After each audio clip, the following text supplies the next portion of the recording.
नमस्कार दोस्तों, आज हम पढ़ेंगे अंजू रेड्डी भाग 2। अंजलि, हम तो जाते हैं, तुम बैठो यहाँ, जितनी देर तुम्हारी इच्छा। राधु सामान उठाकर चला जाता है। श्रीपत कुर्ते की जेब में सिगरेट निकालकर मुंह में रखता है।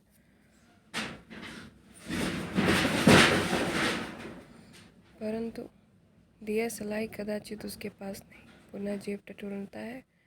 फिर राधु को आवाज़ देने वाला होता है कि नीरज अपने कमरे के दरवाजे में प्रवेश कर।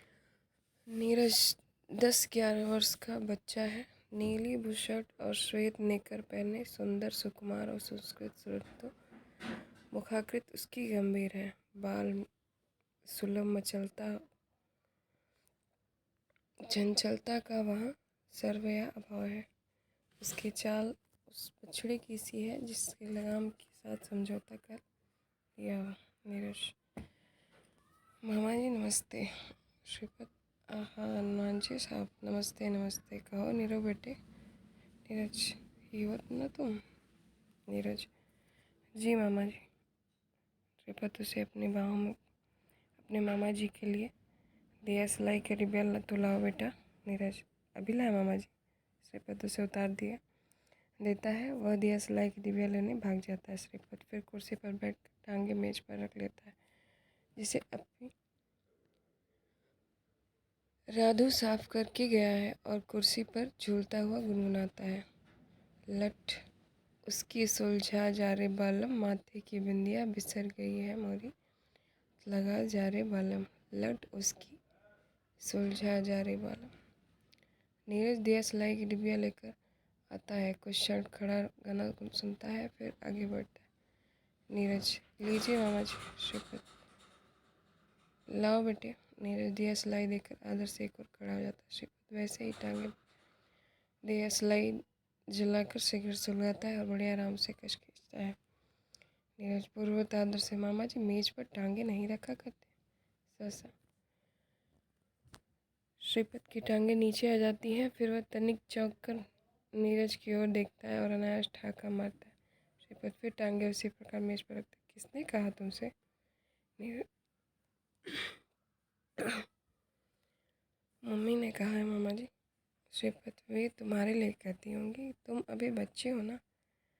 जब तुम बड़े होकर किसी के मामा बनोगे तो तुम्हें भी मेज पर टांगे रखकर बैठने की आज्ञा मिल जाएगी। फिर हंसता है। कहो किस श्रेणी में पढ़ते हो? नीरज, 5वीं में मामा जी। श्रीपत, पढ़ लिख कर क्या बनना चाहते हो? नीरज, डिप्टी कमिश्नर मामा जी। श्रीपत, डिप्टी कमिश्नर बनने की बात तुम्हें किसने बुझाई? नीरज, मम्मी ने मामा जी। श्रीपत, तुम स्वयं स्वयं क्या बनना चाहते हो? नीरज, मैं तो मामा जी। श्रीपत, या तुम्हें हर वाक्य में साथ मामा जी कहना किसने सिखाया? नीरज, मम्मी ने कहा है कि बड़ों से बात करते समय आदर से। श्रीपत, तो हो चुके तुम डिप्टी कमिश्नर। इतने आदर से बात करोगे तो सरकार तुम्हें पटवारी बना देगी। अकड़ कर चला करो, रौब से बात किया करो। और मैं तो कप्तान बनना चाहता हूँ मामा जी। पर श्रीपत, कप्तान? नीरज, क्रिकेट का कप्तान। श्रीपत, क्रिकेट खेलते हो? नीरज जी, मम्मी कहती हैं बड़ा निकम्मा खेल है, चोट लग जाती है। तो फिर तुम बन चुके कप्तान। कितने घंटे खेलते हो? श्रीपत, नीरज, 2 घंटे। श्रीपत, और कितना पढ़ते हो? नीरज, 6 घंटे। श्रीपत, 6 घंटे खेला करो और 2 घंटे पढ़ा करो। नीरज जी, मैं पास कैसे होऊंगा? श्रीपत, पास होने के लिए प्रतिदिन नियम पूर्वक 2 घंटे पढ़ लेना काफ़ी है। और फिर तुम पास होते रहना चाहते हो या फिर क्रिकेट कप्तान बनना? नीरज, कप्तान बनना। श्रीपत, तो जाओ, 2 रोज़ घंटे जमकर पढ़ा करो और 6 घंटे डटकर खेला करो। तुम्हारे मामा दुआ करते हैं कि भगवान ने चाहा तो बड़े होकर तुम अवश्य क्रिकेट के कप्तान बनोगे। भारत तो क्या संसार में नाम खाओगे। नीरज का दो मामा जी। अंजलि दूसरे कमरे में। नीरज, जी मम्मी। अंजलि प्रवेश करते हैं। यहाँ क्या कर रहे हो? उधर चलो अपने कमरे में, पढ़ने का समय हो गया है। अभी तुम्हारे मास्टर साहब आने वाले होंगे। काम कर लिया तुमने कल का? नीरज, मम्मी मैं तो खेलूँगा। अंजलि, क्या? चलो नीरू बेटे, नीरू 6 घंटे खेलूँगा और 2 घंटे पढ़ूँगा। अनिमा क्रोध से क्या कहते हो, नरमी से चलो बेटा, तुम्हारे मास्टर साहब आने वाले। नीरज, मैं क्रिकेट का कप्तान बनना चाहता हूँ। अंजलि, पागल, सिर पैर तुड़वाएगा क्रिकेट का कप्तान बनकर, तुझे तो डिप्टी कमिश्नर बनना है। नीरज, मुझे डिप्टी कमिश्नर नहीं बनना, मैं तो क्रिकेट का कप्तान बनूंगा। अंजलि, चल चल, बन लिया क्रिकेट का कप्तान, अब चल कर पढ़, मास्टर साहब के आने का समय हो गया है। श्रीपत, अरे दीदी, तुम तो नीरू बेटे के कान उखाड़ लोगी। अंजलि जाते जाते मुँह क्रोध से, चुप रहो श्रीपत, तुम चाहते हो मेरा बेटा भी तुम्हारी तरह आवारा हो जाए। फुकराती हुई, न काम के न काज के, अढ़ाई से अनाज के, बिफरी हुई चली जाती है और जाते जाते मेज पर दिया सलाई डिबिया उठा ले जाती है। श्रीपत, अरे दीदी, तुम तो व्यर्थ गृहस्थी की चक्की में अपनी जान खपा रही हो, तुम्हें तो कहीं सेना में छोटी मोटी जूनियर सीनियर कमांडर हो जाना चाहिए। हंसता हुआ फिर कुर्सी पर आ बैठता है, पहला सिगरेट निकालता है, परंतु डिबिया तो अंजलि जाते जाते साफ, इसलिए यूं ही जेब टटोल कर रह जाता है अपने आप से। पनाह है दीदी से भी। दिया सलाई की डिबिया ही जाते जाते उठा कर ले गई, टांगे मेज पर रख लेता है और नौकर को आवाज़ देता है, राधू। राधू आया, क्षण भर बाद आता है और, जी साहब। श्रीपत, दिया सलाई की डिबिया लाओ। राधू, बहुत अच्छा साहब, चला जाता है। श्रीपत गुनगुनाता है, यह दस्तूर ज़बाबंदी है कैसा तेरी महफिल में, यहाँ तो बात करने की तरसती है जबाएं मेरी। श्रीपत के गाने के मध्य पर लगे जाता है, क्षण भर कानून की ध्वनि आती रहती है, इसके बाद निस्तब्धता छा जाती है।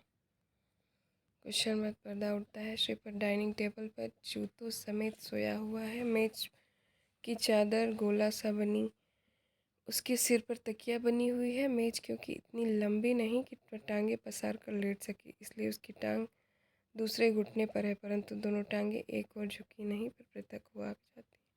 मेज के पार्श्व पर एक आधा जला सिगरेट पड़ा है, घड़ी 12 बज रहे हैं। पर्दा गिर जाता है, कुछ क्षण बाद पर्दा उठता है, क्लॉक में 3 बज चुके हैं। श्रीपत पूर्वत सोया हुआ, किंतु सिर के नीचे चादर फर्श पर पड़ी है और पाँव भी मेज के नीचे लटक रहे हैं।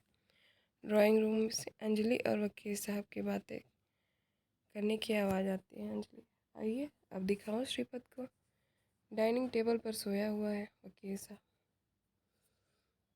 डाइनिंग टेबल पर, तुम क्या कह रही हो? अंजलि, हाँ हाँ, डाइनिंग टेबल पर। मैंने आपको इसलिए नहीं बताया कि प्रातः उसके नाश्ते को 9 बज गए थे, अब यदि बहाना न बनाती तो लंच को 4 बज जाते। वकील साहब, अरे भाई, तो उसे जगाया नहीं तुमने? अंजलि, जगाया हूँ, बेचारी सिरलाती है, मैंने 3 बार जगाने का प्रयास किया, एक बार करके सो गया, दूसरी बार करवट बदली, तीसरी बार कंधों पर झकझोर बोला तो बोला, दीदी सो लेने दो, रात कब से जगा हूँ, 3rd क्लास से यात्रा की है, पल भर को आँख नहीं लगी। ये सब 3rd क्लास में? अंजलि, और हमारे नौकर तो इंटर क्लास में जाते हैं। वकील साहब, सेकेंड या इंटर में शायद स्थान न मिला हो, पास आकर देखो तो इसे कैसे सो रहा है, कोई तकिया ही रख दिया होता है इसके सिरहाने।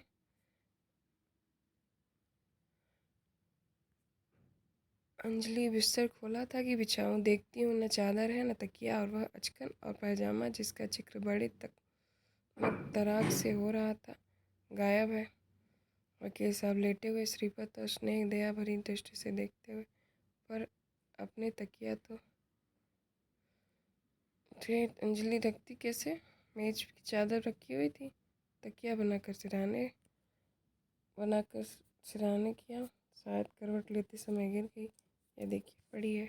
वकील साहब मेज के पास आकर श्रीपत को जगाते हो, श्रीपत उठो। वही श्रीपत पहले करवट बदलता है, फिर अपनी लंबी करता है, फिर जमाही लेकर उठ बैठता है। श्रीपत उल्टे हाथ से आंखें मलते हुए, जीजा जी, जी हैं, कहिए, आ गए आप? मेरा ख्याल है मैं कुछ पल के लिए सो गया था। अंजलि मुंह बनाते हुए, कुछ पल के लिए? पता भी है क्या टाइम हो गया है? 3 बज चुके हैं। ड्राइंग रूम में खाना खाया तुम्हारे कारण, यहाँ मेज पर तो तुम सोए हुए थे। श्रीपत सोचता था नाश्ता करके जरा आराम के साथ 2 एक सिगरेट सुलगाऊंगा, किंतु ज्यों ही मेज पर टांगे पसार कर सिगरेट पीने के मूड में बैठा कि नींद आ गई। आपकी कसम जीजा जी, वहीं कुर्सी पर नींद आ गई और सिगरेट अपने आस पास देखता है। सिगरेट वह देखिए पड़ा है, ज़रा उठाना दीदी। अंजलि एक बार सिगरेट की ओर देखकर फिर क्रोध से श्रीपत की ओर देखती है। अरे दीदी, यह कोई शाप तो कोई नहीं जो तुम्हें काट खाएगा। अंजलि नहीं हिलते। श्रीपत नौकर को आवाज़ देता है, राधू। राधू अंदर से आया। श्रीपत में चिल्ला, ज़रा दिया सलाई की डिबिया लाना। वकील साहब सिगरेट उठाकर श्रीपत को देते हैं। रात वास्तव में जिया क्षण भर के लिए भी आँख नहीं लगी। कुर्सी पर बैठा कि ऊँग गया वकील साहब, लेकिन तुम तो मेज पर। श्रीपत तो कमबख्त डाइनिंग टेबल की कुर्सियाँ जरा ऊँग में एक और झुका के उलट गया। वकील साहब, लेकिन भाई बिस्तर बिछवा लेते राधू। यह लीजिए दिया सिलाई की डिबिया। श्रीपत वहीं बैठे बैठे सिगार सुलगा उसका कस लगाते हुए, लेकिन मैं इस मेज पर कैसे सो गया यह मुझे स्वयं मालूम नहीं। शायद कुर्सी से गिरने पर नींद की झोंक में। अंजलि, अच्छी जगह निकाली तुमने सोने के लिए। श्रीपत, मैं वास्तव में कभी भी सो जाया करता हूँ मेज पर। मैं कहता हूँ दीदी, तुम्हें याद है ना, नाना जी की मृत्यु के बाद मैंने एक दैनिक निकालने की मूर्खता की थी। पत्र का मैनेजिंग डायरेक्टर और संपादक भी मैं ही था। कई बार जब रात को लीडर लिखते लिखाते देर हो जाती, कसम तुम्हारे पंखे के नीचे वहीं मेज पर सो जाता। दूसरे दिन आँख खोलती तो 12 बजे की शिफ्ट काम हो चुकी होती। हंसता है। मैंने आदेश दे रखा था कि चपरासियों को मुझे सोते वक्त कदापि न जगाया जाए। अंजलि, तुम्हें नींद कैसे आ जाती है सख्त कुर्री मेज पर। श्रीपत हंसते हुए, तुम खूब जानती हो दीदी, तुम्हें मखमल के गदलों पर नींद नहीं आती और हम खुर्री चरपाई पर सो जाया करते थे। तुम्हारे कमरे के पास से भी कोई गुजरे तो तुम्हारी नींद उचट जाती थी, और हमारे कानों के पास यदि कोई ढोल भी बजते तो हमें खबर न होती। तुम्हारी कसम, मैं तो थर्ड में भी सो जाता, पर भीड़ कम्मत इतनी थी कि एक बार जाकर जो बैठा तो उठकर कमर तक सीधी न कर सका। अंजलि, लेकिन भी क्या विपत पड़ गई कि सेकेंड छोड़ थर्ड में यात्रा करने लगे। नाना जी का दिया क्या। श्रीपत, अब क्या बताऊं दीदी, चला तो सेकेंड में ही था, पर मेरे डिब्बे में तो घोर सन्नाटा था। साथी मुसाफिर थे, पर मेरे लिए उनका अस्तित्व नहीं के बराबर था। दोनों यूरोपियन, शायद अंग्रेज। मुझसे तो क्या बोलते, 12 घंटे की यात्रा के कमबख्तों ने आपस में भी नजर तक न मिलाई। मैं तो ऊब गया वहाँ बैठे बैठे। तभी एक स्टेशन पर, न जाने वो कौन सा स्टेशन था, छोटा सा किसी कस्बे का, क्या कहूँ दीदी, कैसे छवि दिखाई थी। कसम आपकी जाजी, बला की सुंदर वह लड़की। नगरों का सौंदर्य भी देखा है आपने। पीला और बीमार, जिसे खाने की बेला का इतना ख्याल ध्यान रहता है कि खाना ही नहीं पचता, और एक वो लड़की थी कुंदन की भांति दमकता हुआ रंग और यौवन का भर। कसम आपकी जाजी, पूर्व आई हुई नदी का ज्वार जो। अंजलि, इस अश्लील बात में अपने पति की दिलचस्पी देखकर तेवर से चढ़ जाती है और क्रोध में। मैं पूछती हूँ, आप श्रीपत की गंदी बातें ही सुनते क्यों रहेंगे? आराम भी करेंगे। खाना खाया है, अब आराम कीजिए, फिर आपको जाना होगा। वकील साहब घबरा कर, चलो चलो। श्रीपत ठहाका लगता है, वाह जीजा जी, आप पर भी तो अंजू दीदी का जादू चल गया। अजी साहब, यदि आपका जी बातें सुनने को करता है तो सुनिए, सोने को चाहता है तो सोइए। अंजलि, चलिए, मैं कहती हूँ इसकी बातें कभी ख़त्म न होगी। स्वर्गीय नाना जी कहा करते थे, आराम की बेला श्रीपत, आराम करना चाहिए। अरे दीदी, कभी समय नियत करके भी आराम किया जा सकता है। आराम किया जाता है जब आराम खुद जी जाए। जीजा जी के सोने का समय है और मैं सोकर उठाऊँ। सुला कर देख लो हमें, साथ साथ कौन अधिक सोता है। अंजलि, अच्छा हम चलते हैं, तुम उठो और नहाकर खाना खा लो, आराम का समय है। नौकर भी आराम कर ले। वकील साहब, तुम बिस्तर बिछवा दो अंजू, मैं आता हूँ। अंजलि, बिस्तर तैयार है। वकील साहब, वकील है ना आखिर, तो पंखा रखवा दो और राधू से कहना कि खस की टट्टी पर तनिक पानी छिड़क दे। कमरा ठंडा ना हुआ तो मुझे नींद ना आएगी। अंजलि जाते हुए, जल्दी आ जाइएगा, फिर आपको जाना होगा ना 4 बजे।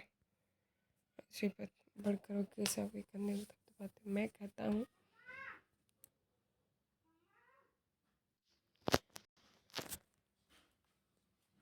श्रीपत बढ़कर वकील साहब के कंधे पर, मैं कहता हूँ क्या हो गया जीजा जी आपको?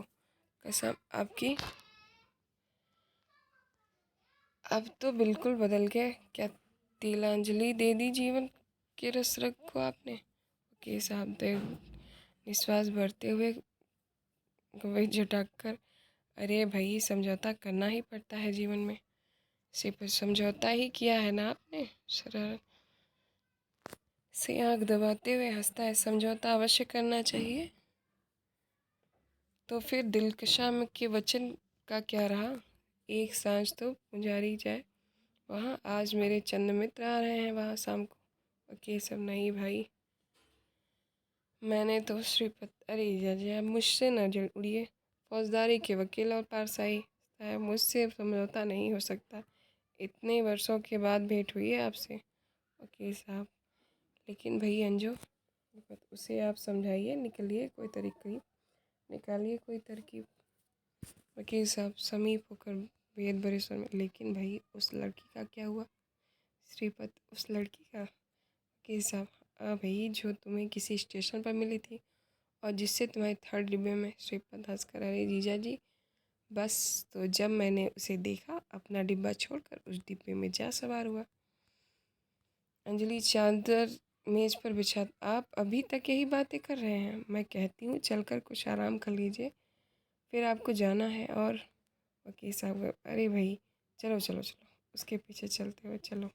श्रीपत अपने आप इस घर के लोग भी पुर्जे हैं, मशीन के पुर्जे। कुर्सी घुसीट कर बैठ जाता है और टांगे मेज पर रख लेता है। मुन्नी प्रवेश करती, मुन्नी जी आप खाना खाना खा लीजिए, कब से पड़ा ठंडा हो रहा है। श्रीपत, आप मेरा मतलब आपसे मेरा परिचय नहीं, आइए बैठिए कुर्सी पर। मुन्नी जी मैं यहाँ नौकरानी हूँ। श्रीपत खूब ठाक हुआ, और मैं समझा तुम अंजू दीदी की कोई ननद वनद हो। क्या नाम है तुम्हारा? मुन्नी जी, मुझे मुन्नी कहकर पुकारते हैं। श्रीपत, अरे मुन्नी तो नन्ही मुन्नी सी लड़की को कहते हैं, और तुम तो कसम से तुम्हारी अब नन्ही मुन्नी नहीं लग रही हो। आओ ज़रा बैठो। टांगे मेज नीचे कर लेता है, मेज पर कोनिया टिका मुँह हथेलियों पर रख लेता है। मुन्नी जी आप खाना खा लीजिए। श्रीपत, अजी खाने का क्या खा लेते हैं, तुम ज़रा बैठो। मुन्नी आप खाना खा लीजिए, हम लोगों के आराम का समय है। श्रीपत, आराम का समय? कसम तुम्हारी, मैं तो पागल हो जाऊंगा। इस घर में जिसको देखो उसके आराम का समय है। किसी नपे तुले समय में आराम भी किया जा सकता है कभी। यदि मुझसे कहा जाए कि अब 1 बज गया है, तुम्हारे सोने का समय है, सो जाओ ताकि 2 बजे उठ सको, तो कसम तुम्हारी मेरी पलकें भी भारी हो न हो, मेरे कानों में 1 ही बजे 2 बजने लगे। नींद आती है जब आती है, चाहने पर कभी नहीं आती। क्यों मुन्नी, तुम्हें बंधे समय का यह आराम पसंद है? मुन्नी जी मैं। श्रीपत, और हमारे घर में किसी प्रकार का बंधन नहीं। वास्तव में स्वर्गीय नाना जी ने अंजू दीदी के मस्तिष्क को जकड़ रखा है। वे थे भी डिक्टेटर, सदा अपनी राय दूसरों के पर लादा करते थे। हमारे घर में ऐसा करना महापाप समझा जाता था। कसम तुम्हारी, तुम 4 दिन हमारे घर में रह कर देखो, कितनी स्वतंत्रता है वहाँ। दिन के हर समय तुम्हें वहाँ कोई न कोई नौकर सोता हुआ मिलेगा। जब मालिक सोते हैं तो नौकर क्यों न सोए। मुन्नी जी आप खाना खा लीजिए। श्रीपत, मैं कहता हूँ कसम तुम्हारी मम्मी तुम्हें बड़ा पसंद करेंगी। मैं अंजू दीदी तुम्हें मांग लूँगा। मुन्नी लगते हुए तकदा, जी आपकी कृपा है, आप खाना। अंजलि ड्राइंग रूम में, मुन्नी तुम क्या कर रही हो वहाँ? यहाँ प्रवेश करते हुए, चलो जाकर आराम करो, फिर तुम्हें सांझ के नाश्ते का प्रबंध करना होगा। आज लंच का ही इतना देर हो गई है। मुन्नी, मेम साहब मैं तो साहब को खाना। अंजलि तुम जाओ, मैं खाना देती हूँ उनको। मुन्नी आप आराम कीजिए मेम साहब। अंजलि, मैं जो कहती हूँ तुम जाओ आराम करो, मैं देती हूँ खाना। मुन्नी, बहुत अच्छा मेम साहब, विवश चली जाती। अंजलि, सदाचार तो तुम्हें छू भी नहीं पाया श्रीपत, मेरी नौकरानी पर ही डोरे डालने लगे। श्रीपत, अरे दीदी नौकरानी तो तुम्हारी बस गजब की है, मेरी कसम इसे भेज दो मेरे साथ। अंजलि, शर्म तो नहीं आती श्रीपत, न बहन का ख्याल न बहनों का, न सदाचार न शिष्टता का। यही सिखाया है तुम्हें मम्मी और पापा ने। मैं तो भगवान का धन्यवाद देती हूँ कि स्वर्गीय नाना जी मैं मुझे गोद लिया नहीं श्रीपत। तुम्हें स्वर्गीय नाना जी की कसम दीदी, इस नौकरानी को मेरे साथ भेज दो। अंजलि छिड़कर, उठो श्रीपत, अभी अभी जी नहीं भरा तुम्हारा, इतना समय गंवा कर चले। चलो उठो, नहा लो। नहीं नहाते तो मुँह हाथ धो लो। श्रीपत, ना मानो दीदी, ऐसी बनी सारी नौकरानी देखोगी तो जीजा जी भी कभी दिल दे बैठेंगे। आदमी है ना, आखिर बेचारे। अंजलि, अच्छा उठो यहाँ से, मेज की चादर तो बदल दूँ। अभी बदल कर गई थी, तुमने फिर जूते टिका दिए। इस पर मैं पूछती हूँ, तुमने अभी तक यह भी नहीं सीखा कि डाइनिंग टेबल की चादर पर पैर जूते नहीं रखे जाते, और चादर मेज पर बिछाने के काम आती है, तकिया बनाने की नहीं। उठो, मैं लाती हूँ नई चादर, तुम इतने में तैयार हो जाओ। चादर उठाकर चली जाती है। श्रीपद मेज पर टांग रख लेता है और गुनगुनाता है, उम्मीद तो बन जाती, तस्कीन तो हो जाती, वादा न वफा करते, वादा तो किया होता। अपने मामा को गाते हुए सुनकर नीरज अपने कमरे में से दबे पाँव आता है। नीरज, मामा जी। श्रीपत, आओ बेटी, क्या समय पर आए। सुनो, हम गा रहे हैं। नगामे तमन्ना दिल इस सोच में रहता है, यूँ होता तो क्या होता, यूँ होता तो क्या होता। क्यों बेटी, पसंद आया तुम्हारा गाना। नीरज, आप बहुत अच्छा गाते हैं मामा जी, और सुनाइए। श्रीपत, बस बेटे, नहीं तुम चाहोगे कि क्रिकेट कप्तान बनने के बदले गवैये बनो। नीरज, मामा जी आप सोए नहीं। श्रीपत, अभी सोकर उठाऊँ। नीरज, मैं सोया था पर नींद नहीं आई। मामा जी, अब आप तनिक मम्मी से कहिए मुझे क्रिकेट खेलने की आज्ञा दे दे। श्रीपत उसे गोद में उठा, मैं अवश्य कहूँगा, तुम्हारी कसम। मैं यहाँ से जाते ही क्रिकेट का सारा सामान तुम्हें भेजूँगा, बैट, विकेटें, बॉल, सब। तुम प्रतिदिन खेलना और अपने इन मामा जी के हक में दुआ करना। क्यों नीरज, याद रखोगे ना अपने मामा जी को। नीरज, श्रीपत, जी मामा जी। अंजलि दूसरे को, नीरज क्या कर रहे हो तुम यहाँ। चादर लिए हुए पुरुष को, तुम्हारे तो सोने का समय है, सोए नहीं तुम क्या। नीरज, नींद नहीं आती मम्मी। अंजलि मेज पर चादर बिछाते, चल कर लेट आ जाएगी। स्वर्गीय नाना जी कहा करते थे कि नींद ना तो भी खाना खाने के बाद कुछ देर लेटना चाहिए। चलो अपने कमरे में चलकर आराम करो। और श्रीपत, तुम अभी तक यहीं बैठे हो, जाओ बाथरूम में, सब कुछ रखा है, नहा लो। ये नहाना है, नहीं तो मुँह हाथ धो लो, मैं खाना लाती हूँ। श्रीपत, मुझे खाने की बिल्कुल इच्छा नहीं दीदी। अंजलि, तो फिर क्या खाओगे। खोचे वाला चाट, पट्टी, मसालेदार पानी के बदासे, दही बड़े। श्रीपत, मैं तो कसम तुम्हारे दही बड़े खाऊंगा। खोचे वाले बाहर, दही के बड़े। श्रीपत, क्यों नीरज, खाओगे दही बड़े। नीरज चुप। श्रीपत, जाओ तुम्हें दही बड़े आओ तुम्हें दही बड़े खिलाएं। ड्राइंग रूम के दरवाजे में जाकर आवाज़ देता है, वो चाट वाले, ला इधर दही बड़े और चाट। नीरज, मम्मी। लिखा आचर थाम लेता है। अंजलि उसका हाथ झटक देती है। श्रीपद मुख, अरे दीदी, इस खूब दृष्टि से बच्चे को क्यों देख रही हो। मैं कहता हूँ सब खाएंगे दही बड़े। फिर मुड़कर जोर से आवाज़ देता है, और दही बड़े वाले, इधर लाओ दही बड़े, पानी के बतासे। अंजलि, श्रीपत रहने दो, इसका पेट खराब हो जाएगा। श्रीपत, यदि तुमने बचपन ही में इसका पेट ऐसा कमज़ोर बना दिया तो कसम तुम्हारी दीदी, बड़े होते होते न तो अवश्य खराब हो जाएगा। श्री अंजलि, मैं पूछती हूँ, तुम दही बड़े भी कोई खाने की चीज़ है। श्रीपत, उसके पास पानी के बदासे और मूंगी के लड्डू भी हैं, चटपटे और मसालेदार। नौकर को आवाज़ देता है, राधू। राधू बाहर, जी साहब, अंदर रखकर। श्रीपत, खोचे वाला बाहर बैठा है बाहर, उसे पानी के बदासे और दही बड़े लाओ। आओ दीदी, उड़ाए तो दो दो। राधू से जाने को, और सुनो, मूंगी के लड्डू भी ले आना अंजू दीदी के लिए। अंजलि, मुझे नहीं खाने मूंगे के लड्डू और पानी के बतासे, स्वर्गीय नाना जी कहा करते थे कि चाट। श्रीपत, सख्त बुरी चीज़ है, परंतु दीदी कभी कभी बुरी बात भी कर देखनी चाहिए। बहुत भलाई को भगवान पसंद नहीं करता। जिस प्रकार सुंदर बच्चों को दृष्टि बचाने के लिए उनके माथे पर काला टीका लगा दिया जाता है, उसी प्रकार अपनी भलाई को बुरी दृष्टि से बचाने हैं तो कभी कभार ऐसी वैसी बुरी बात कर लिया करता हूँ। तभी तो आज मेरी भलाई। अंजलि, भलाई। एक मुस्कान होठों पर फैल जाती, क्या बात है तुम्हारी भलाई की। तुम ही को मुबारक हो या भलाई। वकील साहब ड्राइंग रूम की तरफ झाँक, भाई क्या बात है, पास आकर झगड़ क्यों रहे हो? श्रीपत की ओर देखकर सिद्धार्थ, मैं तो सो ही गया था अंजू, तुम्हारे जोर से बोलने की आवाज़ सुनी तो चिल्लाया। अंजलि श्रीपत को दही बड़े खिला रहा है। श्रीपत नीरज को दही बड़े खिला रहा है। श्रीपत, आइए जीजा जी, दही बड़े बिकने आए हैं, पानी के बतासे हैं और चाट, आइए सब कुछ। कि भाई मैंने तो 6 वर्ष से भी कभी चाट को मुंह में नहीं लगाया। माँ हंसती हुई, मात्र दोने देखे हैं। श्रीपत, भाई क्या खूब अवसर पर आई हो बन्नो, तुम्हारी कसम दही बड़े आए हैं फर्स्ट क्लास। जीजा जी ने भी 6 वर्ष से चक्कर नहीं देखे और मुझे भी भगवान का झूठ न बुलवाए हो, वर्षों हो गए इनकी सूरत देखे। आओ बैठो।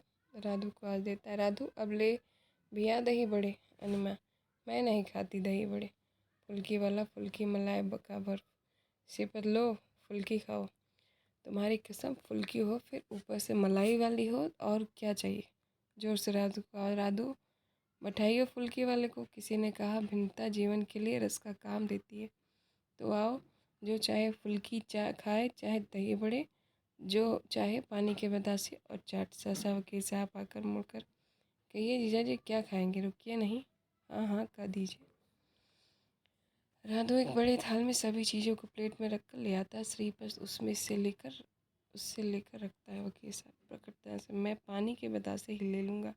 श्रीपत, तुम नीरज, मैं फुल्की लूँगा। अंजलि, फिर पड़े रहोगे बीमार पेचिश से कई दिन। श्रीपत अंजू की बात सुनी अनसुनी करके, तुम अन्नो। अनिमा, मैं मूंगी के लड्डू लूँगी। श्रीपत, अरे मुन्नी, और दूसरे नौकरों को भी बुलवाओ इस घर में, तो उन्हें भी युग के बीत गए होंगे इन चीज़ों को शक्ल देख। सहसांजो की ओर मुड़कर, कहो दीदी, तुम फुल्की लोगी, दही बड़े खाओगी, मूंगी के लड्डू, चाट या सभी चीज़ें? अंजलि जलकर लगभग चीखते। स्वर्गीय नाना जी कहा करते थे, संसार में 3 प्रकार के जीव होते हैं। एक वे जो आप भी चलते हैं, दूसरों को भी चलाते हैं इंजन की भांति। दूसरे वे जो आप नहीं चलते पर चलाओ तो चले जाते हैं गाड़ी के डिब्बों की भांति। और तीसरे वे जो न आप चलते हैं न दूसरों को चलने देते हैं, ब्रेक की भांति। स्वर्गीय नाना जी कहा करते थे, श्रीपत ब्रेक है ब्रेक। श्रीपत गगन भेदी ठहाका लगा, वाह दीदी, लाख रुपए की बात कही है। थाल से फुल्की का पेड़ उठाता है, लो इसी बात पर फुल्की खाओ। अंजलि, मैं नहीं खाती फुल्की। श्रीपत, लो नीरज, तुम लो फुल्की। दीदी पानी के बतासे लेंगी। ट्रे से बतासों की बेतस्ती देख, लो दीदी पानी के बतासे। मुझे नहीं अंजलि, मुझे नहीं चाहिए पानी के बतासे। श्रीपत, लीजिए जीजा जी, आप पानी के बतासे। दीदी मूंगी के लड्डू लेंगी। ट्रे से मूंगी के लड्डू, लो दीदी मूंगी के लड्डू। अंजलि, रखो ये मूंगी के लड्डू अपने ही पास, मैं इनके बिना भली। श्रीपत अंजलि के चिड़चिड़ाहट की ओर ध्यान दिए बिना, लो अन्नो, तुम लो यह मूंगी के लड्डू। दीदी का जी वास्तव में दही बड़ा खाने का हो रहा है। दही बड़े उठाता है, लो दीदी दही बड़े, मसाला भी देखो कैसा चटपटा है। अंजलि क्रोध से चिल्लाकर, तुम्हें शर्म नहीं आती? श्रीपत, तुम्हारी इच्छा दीदी, दही बड़े फिर हम ही खाए लेते हैं। दही बड़ा मुंह में डालकर अंजलि अपने पति से, मैं कहती हूँ आप मस्त होकर पानी बतासे उड़ाए जा रहे हैं, कुछ ध्यान भी है? अब समय का हो गया, 4 बजने का है। श्रीपत चौकर, क्या कहा? 4 बजने को है? दही बड़े की तस्तरी खट से रख देता है। मेरा मेरा कुर्ता कहाँ है? जल्दी जल्दी कुर्सी से उठा कर पहनता। वकील साहब, क्यों, क्या बात है? श्रीपत, मुझे 4 बजे दिल के साथ पहुँचना है, मेरे मित्र वहाँ पहुँच रहे हैं। राधु, मेरा बिस्तर उठाओ, तांगा मार्ग में ही पकड़ लेंगे। दूसरा दही बड़ा उठाकर मुंह में रख लेता है। राधु चला जाता है। अंजलि, पर बिस्तर क्या करोगे? श्रीपत, उधर ही स्टेशन पर पहुंच जाऊंगा, 7 बजे की गाड़ी चढ़ना है मुझे। अंजलि, बिस्तर तो मैंने खोल दिया। श्रीपत, अच्छा तो राधु के हाथ भिजवा देना दिलकसा होटल में। अंजलि, गंदा था, पानी के टब में पड़ा है। श्रीपत ठाका लगा, अरे दीदी खैर, जब धुल जाए तब भिजवा देना, अब तो मैं चलता हूँ। अंजलि, मुझे क्या मालूम था कि तुम गंजा की भांत चले जाओगे और तूफानों के बाद चले जाओगे। श्रीपत हंसता है, भगवान ने चाहा तो मैं फिर आऊँगा अंजू दीदी, और धूल की तरह टिक कर बैठूंगा, नमस्कार। हंसता हुआ दोनों हाथ मस्तक पर तक ले जाता है। अंजलि, अरे तो राधु कहाँ है? उसे कहो तांगा लाए। आंगन के दरवाजे से निकल जाती है। वकील साहब श्रीपत को एक और ले जाते हैं। वकील साहब उसके कंधे पर हाथ उठवाते, खर सरगोशी, क्यों भाई, सचमुच आ रहे हो? श्रीपत सरगोशी, हरी जीजा जी, आज कौन जाता है? रात तो दिलकसा में कुछ आमोद प्रमोद रहेगा, कहिए चलिएगा। वकील साहब, अच्छा भाई, बड़े गुरु निकले। और दही बड़े की प्लेट यूँ खट से रख दी मेज पर, जैसे बड़े लात से मिलने जा रहे हो। और कहो कुछ हुआ भी? श्रीपत और अंजू दीदी समझती हैं बड़े बरखुरदार किस्म के पति हैं आप। वकील साहब, अरे भाई, समझौता करना ही पड़ता है। तुम आ गए हो ने, दीर्घ विश्वास काम और आजुए वैशाले परी रूखा। अंजलि, हाथ लीजिए, आ गया तांगा, खाली जा रहा था, आवाज़ देकर बुला लिया। वकील साहब, अंजू, मैं तनिक श्रीपत को स्टेशन तक पहुँचाऊँ? अंजलि, हाँ, तो देर करके ना आइएगा। नीरज, मामा जी, श्रीपत, अब नीरज बेटे के लिए क्रिकेट का सामान भेजेंगे दीदी, इसे क्रिकेट खेलने की आज्ञा दे दूँ, बड़ा होकर क्रिकेट कप्तान बनेगा। अनिमा की ओर मुड़कर, अनु, मुद्दत के बाद मिले थे, लेकिन अब के फिर मिले तो आशा है तुम भी अंजू दीदी के भांति हमारे और एक और जीजा के बांधे हुए होगी। स्वयं ठाका मारकर, अंजू दीदी नमस्कार, दुआ है स्वर्गीय नाना जी की जादू तुम्हारे सिर पर उतरे और तुम भी देखो कि चाट आखिर कोई ऐसी बुरी चीज़ नहीं। चलिए जीजा जी। नीरज, मामा जी नमस्कार। नीरज, लेकिन नीरज का स्वर राधु और मुन्नी अपने नमस्कार डूब जाता है कि श्रीपत वकील साहब के साथ सबके नमस्कार उत्तर देता हुआ निकल जाता है। नीरज प्रसन्नता उछलकर, मामा जी हमारे लिए क्रिकेट का सामान भेजेंगे। अंजलि क्रोध से मुड़कर, चल हाथ धो और पुस्तकें लेकर बैठ, भेजेंगे तुम्हारे लिए क्रिकेट का सामान। गणित के मास्टर साहब आने वाले होंगे। नीरज, मम्मी। अंजलि, मैं कहती हूँ चल, लेके बैठ गया कुल्फ़ी खाने, जैसे कभी मिली ना हो कोई चीज़ खाने को। अनु, तुम जरा इसके हाथ धुलाना और बैठाना इसे पढ़ने की मेज़ पर। कमरे में चारों ओर निष्पीठ करती है, क्या हाल हो गया चंद में कमरों का। नौकर को आवाज़ देती है, राधू, सिगरेट के टुकड़े जो फर्श पर पड़े सुलग रहे हैं, जाकर पाँव से मसल को बुझाती है। चंद दिन और रह जाता तो सच ही जाकर सेना में भर्ती हो जाती। अभी चादर बदल दी थी और अभी गंदी कर दी। फिर चीख कर नौकर को, राधू, राधू जी, मैम साहब। अंजलि, उठाई ये सब चाट दही बड़े और मूंगी के लड्डू, तुम और मुन्नी खा लेना, और ये मैं साफ कर चादर लाकर बदलूँ, चाय का समय हो गया। राधू चुपचाप सामान उठाने लगता है। अंजलि का दृष्टि दही बड़े पर चली जाती है। चौंक, अरे यह दही बड़े, अरे यह घड़ी रुक गई। राम राम, मैं भी चाबी देना भूल गई। 10 वर्ष से नियमित रूप से इसे चाबी दे रही हूँ। स्वर्गीय नाना जी क्या करते थे? श्रीपत, ब्रेक है ब्रेक। मेज की दीवार के साथ कमरे कर चढ़कर घड़ी को चाबी देती है। मेरे घर में ब्रेक का क्या काम? मेरा घर इसी घड़ी के भांति चलेगा, निरंतर। शाम सवेरे घड़ी टिक टिक करने लगती है, टिक टिक, और कोई चीज़ इस नियम को तोड़ न सकेगी। सहसा घड़ी की टिक टिक बंद हो जाती। अरे, ये फिर खड़ी हो गई। राधू सामान समेट रहा था, अपनी मालकिन की ओर प्रश्न सूचक दृष्टि तकता है। अंजलि, घड़ी टूट गई है राधू, शायद मैंने इसे ज़्यादा चाबी दे दी। अंजलि दोनों हाथ उठाए परेशान सी मेज पर खड़ी, पर्दा गिर जाता।